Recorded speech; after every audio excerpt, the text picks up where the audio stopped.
On aimerait savoir aujourd'hui que reproche-t-on exactement aux autorités ivoiriennes. Est-ce le fait d'offrir le gîte et le couvert à des personnes qui agissent contre la sûreté de l'État burkinabé, ou alors on reproche d'autres choses aux autorités ivoiriennes?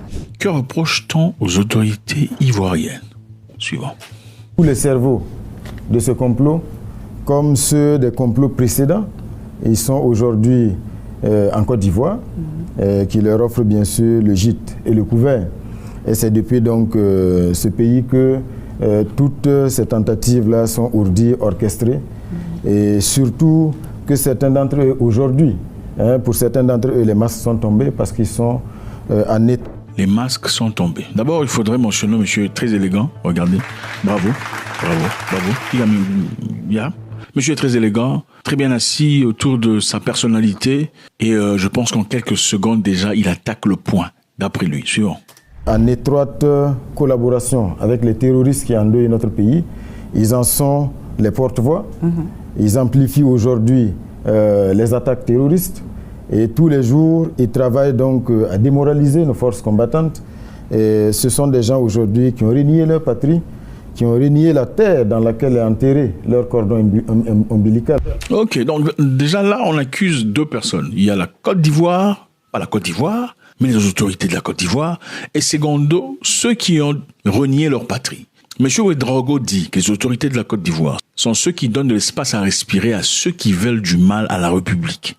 Contrairement à ce que beaucoup de personnes feraient, mâcher les mots ou aller de gauche à droite, il va directement au point.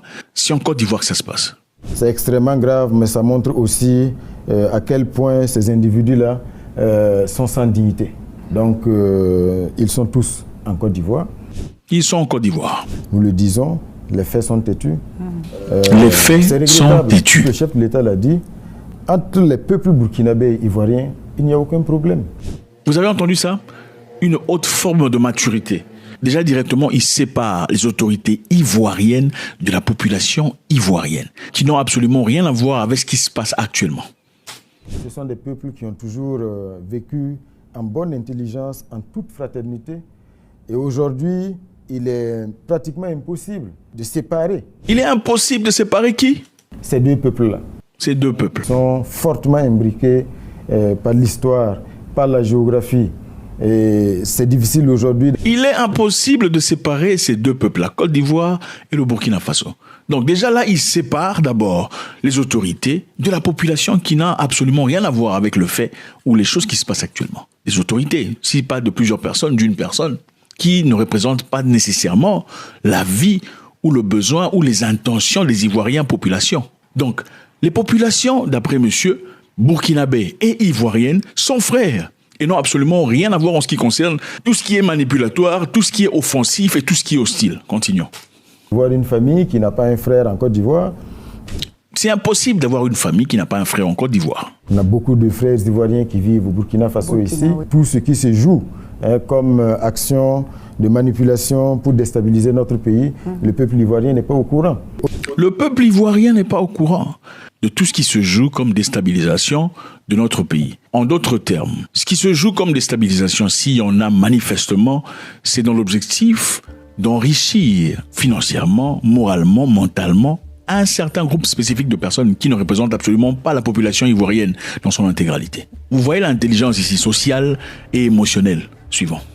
Au-delà de ça, ce qui est triste également, c'est qu'en réalité, le combat que nous menons aujourd'hui pour la vraie indépendance du Burkina Faso, du Mali, du Niger, pour l'affranchissement réel, pour le rétablissement de notre dignité, c'est un combat que nous menons contre le même maître, le même impérialiste. Et aujourd'hui, le peuple ivoirien est victime également de ce même impérialiste. Ok, donc le combat que nous menons actuellement, en tant que Burkinabés, Maliens et Nigériens, nous combattons contre un même maître. Mais en réalité, ce même maître est aussi l'ennemi de nos frères ivoiriens. Donc nous combattons un combat qui en réalité bénéficierait aussi à la population normale ivoirienne. Mais il y a un ennemi qui est associé à quelqu'un quelque part. Continuons. Qui domine, exploite, nourrit les tensions, et ça a toujours été ainsi. C'est pour dire que c'est un combat qui en réalité devrait unir les peuples burkinabés, les peuples ivoiriens, maliens, Nigériens, les peuples d'Afrique. Le combat, c'est le combat de tout le monde en réalité. Si vous regardez avec des yeux clairs, voilà ce que monsieur essaie de dire. Continuons. Parce que c'est le vrai combat pour l'indépendance réelle. Et donc, c'est dommage de constater aujourd'hui que ce peuple ivoirien-là est pris en otage. Parce que c'est un peuple, je suis convaincu, qui ne souscrit pas du tout à ce qui est ourdi donc, depuis ce pays, contre un peuple frère, contre un pays frère. Encore une fois, monsieur sépare la population ivoirienne du matériel négatif, du terrorisme, des actions hostiles à l'égard de son pays, et place plutôt ceux qui sont concernés, qui se connaissent. Continuons. Aujourd'hui, d'avoir la liberté de pouvoir donc travailler pour l'épanouissement du peuple burkinabé et surtout de pouvoir donc s'affranchir de tous les liens qui sont là depuis longtemps. Le moment est venu donc de casser, de briser toutes les chaînes. Et je pense que le capitaine Thomas Sankara le disait, l'esclave qui n'est pas capable d'assumer sa révolte ne mérite pas que l'on s'apitoie sur son sort. Aujourd'hui, le peuple burkinabé assume sa révolte et tous les liens, toutes les chaînes seront brisées. Je pense que ce qu'il faut tirer de cette histoire ici est très élégant. C'est-à-dire, nous n'avons aucun problème avec notre population frère ivoirienne. Nous menons la même lutte, bien que certaines personnes qui, en effet, ont renié leurs origines. Et en disant renier de leurs origines, on ne parle pas seulement d'origine en termes de pays, puisque les pays, manifestement, n'ont pas existé avant 1885. Renier leurs origines en tant qu'Africains, c'est-à-dire donner, livrer cette liberté africaine à d'autres personnes, à d'autres forces, à de forces exogènes, mais dans l'objectif d'en bénéficier personnellement et subjuguer ou peut-être soumettre toute une population, ses frères, ses confrères, ses voisins, dans une objectivité ou dans un assujettissement général. C'est-à-dire prioriser ses intérêts personnels et laisser tout le monde mouillé dans la boue du désarroi. Et c'est ça le combat. C'est un combat pas seulement burkinabé, c'est un combat malien, c'est un combat nigérien, c'est aussi un combat ivoirien en réalité. Monsieur Jean-Emmanuel Ouedraogo, très élégant, faut le dire, avait aussi quelque chose à dire en ce qui concerne le général Langley. Suivant. Il y a déjà eu une réaction officielle à travers un communiqué du ministère des Affaires étrangères. Mais tout ce que nous pouvons dire, c'est que c'était avec une grande surprise. Et nous avons donc découvert cette déclaration qui ne s'appuie sur aucun rapport. Une déclaration qui s'appuie sur aucun rapport. Et on est d'autant plus surpris que cela vient d'un général qui a plutôt vocation à gérer des questions militaires, notamment donc l'US Africom, dont il est le patron. Donc c'était vraiment une grande surprise. Une surprise d'un général qui normalement est censé faire ce qui est militaire, mais qui manifestement maintenant parle de la politique. En tout cas de la politique interne d'un pays indépendant. On parle de quoi ici? On parle d'une déclaration faite par le général Langley de l'Africom, accusant le gouvernement actuel du Burkina Faso de s'enrichir, de protéger leurs intérêts et de soumettre le peuple dans des difficultés économiques, sociales et morales. C'est-à-dire se servir de l'or, de réserve d'or du Burkina Faso pour se protéger. Ils ont accusé, monsieur, je parle du général ici, américain a accusé monsieur Ibrahim Traoré de se servir de l'or du Burkina Faso pour renforcer sa défense venant de la Russie et de la Chine. Évidemment, dans ce cas, il parlait au Sénat américain dans l'objectivité de chercher à préserver leur influence en Afrique de l'Ouest. Je vous rappelle que les États-Unis d'Amérique ont été boutés hors du Niger il n'y a pas très longtemps. On leur a demandé de quitter le territoire. Évidemment, cette fois-là, contrairement à ce que les gens s'attendaient, à une forte résistance, ils ne l'ont pas fait. Manifestement, ils n'auraient pas pu résister au Niger puisque ça aurait paru comme de l'impérialisme ouvert. Même s'il y avait eu un sénateur aux États-Unis qui a dit qu'il fallait jamais quitter le Niger, il fallait en effet partir bombarder si c'est nécessaire.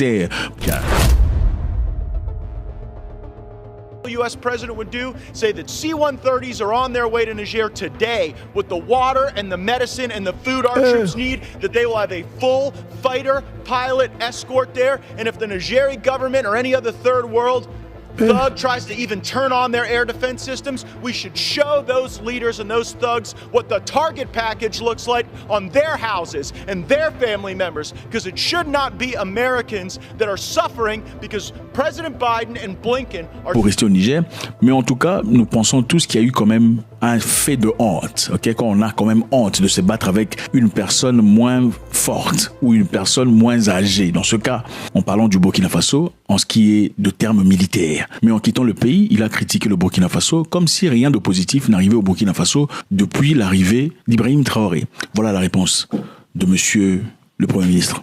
Et ce qu'il faut dire déjà, c'est que ça n'a aucune chance de prospérer, cette manipulation. Parce que tout simplement, quand vous prenez le Burkina Faso aujourd'hui, grâce à la vision du chef de l'État dans le domaine de la production aurifère, c'est ce qui se passe, c'est du jamais vu. Donc c'est une manipulation, d'après monsieur le Premier ministre. C'est une manipulation.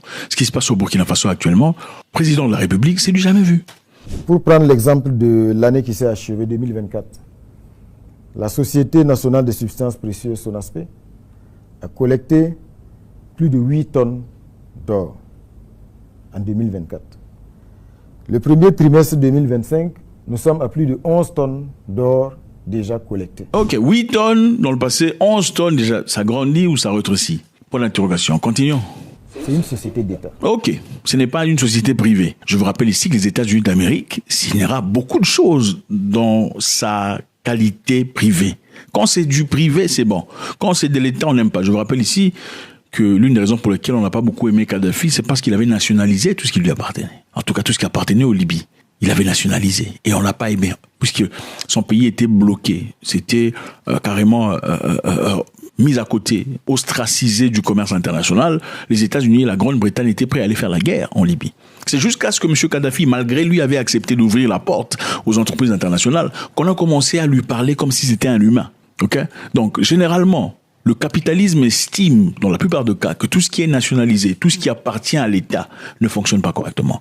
Il faudrait que ça soit privatisé. Et ici, monsieur parle justement d'une société de l'État. Qui que ce soit dans le gouvernement les cherche à voler, comme le font généralement les Africains. Suivant. Et aujourd'hui, la question qu'il faut se poser, parce que ces quantités d'or énormes qui sont collectées sont issues en grande partie de l'exploitation artisanale. Posez-vous la question, où est-ce que cet or partait? Ok. Merci infiniment, j'ai toujours eu beaucoup de plaisir. Faites-moi savoir ce que vous en pensez. Partons de la Côte d'Ivoire, ce qui a été dit ici. Qu'est-ce qu'on retient comme leçon aujourd'hui? Et aussi des accusations des États-Unis à l'égard du gouvernement du président Ibrahim Traoré. Votre contribution est très importante. God bless.